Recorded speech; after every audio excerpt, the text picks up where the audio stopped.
Hello guys, welcome back to Mom's Medicine.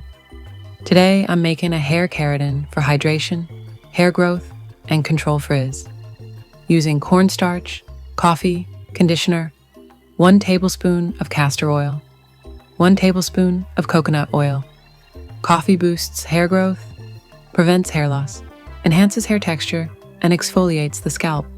Cornstarch has vitamins A, B, C, and E.